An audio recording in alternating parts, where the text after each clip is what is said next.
आदिवंदू या भगवंता, आदिवंदू या भगवंता, मायभूमी भारत माता। सर्व धर्म शांती समता, गुरुजन माता पिता, राष्ट्राचा पालन करता, निसर्ग अन्नदाता, वैज्ञानिक रक्षण करता, माता भगिनी दाता। स्मरू पुराण बायबल गीता, स्मरू पुराण बायबल गीता, आता गिरू एकच कित्ता, आता गिरू एकच कित्ता। आळवूया गुणवत्ता, गुणवत्ता, गुणवत्ता, गुणवत्ता, गुणवत्ता, ध्यास आमचा गुणवत्ता, गुणवत्ता, गुणवत्ता, गुणवत्ता, गुणवत्ता।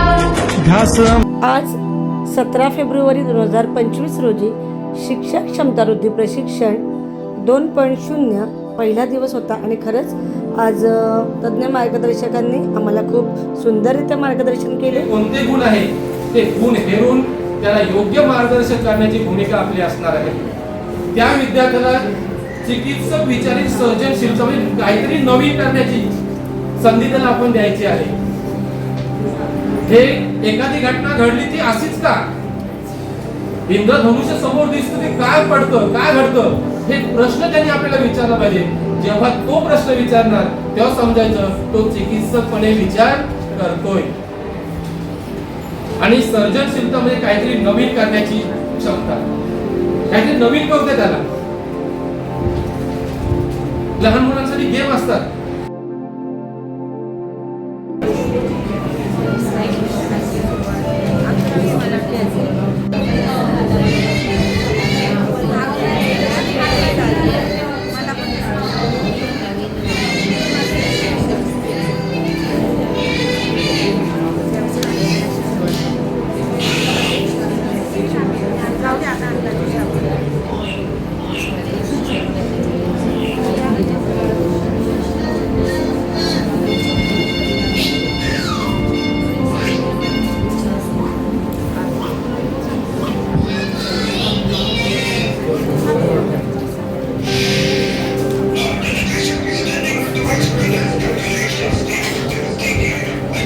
आज 3-3-4 3-4 5 3 3 4।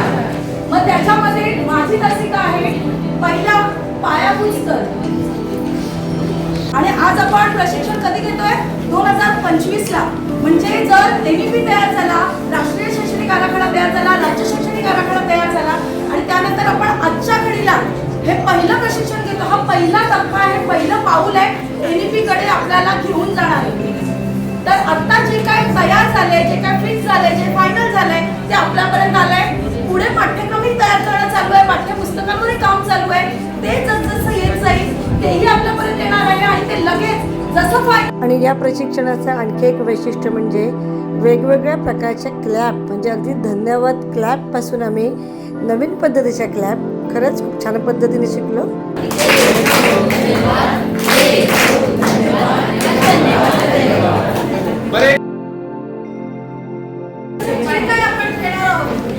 शालेय शिक्षण स्तरामध्ये आहे आणि राष्ट्रीय शैक्षणिक धोरणाचा महाराष्ट्राशी रिलेटेड आपल्या महाराष्ट्राच्या ज्या काही गरजा आहेत त्याच्या संदर्भात हे सहभाग केलेले आहेत। त्याचा एक प्रकाशी भाग बघितल्यानंतर आपण दुसरा बघावा।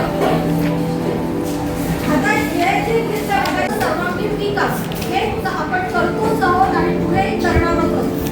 त्याच्यानंतर शालेय संस्कृती व प्रक्रियेचा विद्यार्थी संपादकीवर होणारा परिणाम स्पष्ट करतो। हा थोडासा नवीन आहे। आतापर्यंत आपण बरेचसे पालक विद्यार्थ्याला सांस्कृतिक ह्याच्यात मागे वैयक्तिक हे देत होते। एखाद्याला संगीत आवडते, तबला वाजवायला आवडतं, एखादा खेळात प्रवीण आहे तर त्याला कोचिंग जो आपण म्हणतो की एक्स्ट्रा क्लास लावणं हे पालक स्वतः करत होते। आता मात्र हे एनईपी मध्ये आलेले की त्या विद्यार्थ्याच्या बालकाच्या आवडीनुसार त्याचं शिक्षण हे त्याच्यातून होणार आहे।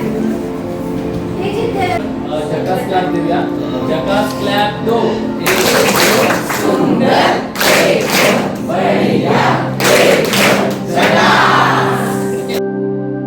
एखाद्या परीक्षकाने घेतली आणि त्या गुणांमध्ये जर फरक पडला नाही तर आपण काय म्हणतो ती चाचणी कशी आहे, परफेक्ट मराठीमध्ये शब्द वस्तुनिष्ठ आहे। त्याला आपल्या शास्त्रीय भाषेतला शब्द वस्तुनिष्ठ आहे. तर हे सर्व कोणासाठी चाललेलं आहे? ठीक आहे. म्हणजे आपण ते भागधारक म्हणतो का स्टेक होल्डर म्हणतो. प्रणालीमध्ये सुधारणा घडवून येण्यासाठी अर्थपूर्ण व सकारात्मक अभिप्राय द्यावे. निष्कर्षाबाबत माहिती देताना ते अशा पद्धतीने सांगितले जावे की ज्यामुळे सक्षमता यावी आणि योजना व पद्धतींबद्दल माहिती मिळेल. त्याच्यामध्ये आहे की सकारात्मक अभिप्राय इथे अपेक्षित आहे. म्हणजे इथे नाही, उपलब्ध नाही, दुसरे नाही, नाही शब्दाचा वापर. जसे आपण वर्णनात्मक नोंदी करताना कशा करतो नोंदी? सुधारणात्मक नोंदी करतो. कशा पद्धतीने आहे तिथे अभिप्राय देताना आपल्याला मूल्यांकन प्रणालीचा निष्कर्ष किंवा निकाल इतर शाळांच्या मानकांबरोबर किंवा तुलना करण्यासाठी वापरता येते. दुसऱ्या बाजूला मूल्यांकनानंतर शाळांना मार्गदर्शन करताना नकारात्मक शब्द टाळावे. अभ्यासक्रम, अध्यापनशास्त्र आणि मूल्यांकन, क्षेत्र 2 पायाभूत सुविधा, क्षेत्र 3 मानव संसाधन आणि शालेय नेतृत्व, क्षेत्र 4 समावेशित पद्धती आणि निकाल समभाव, क्षेत्र 5 व्यवस्थापन, संनियंत्रण आणि प्रशासन, क्षेत्र 6 लाभार्थ्यांची समाधान. Opener okay. थम्सअप क्लॅप 2 सगळ्यांचा आवाज एकदाच आला पाहिजे. ओके. थम्सअप क्लॅप 2 आवाज नाही आला. Thums Up clap 2.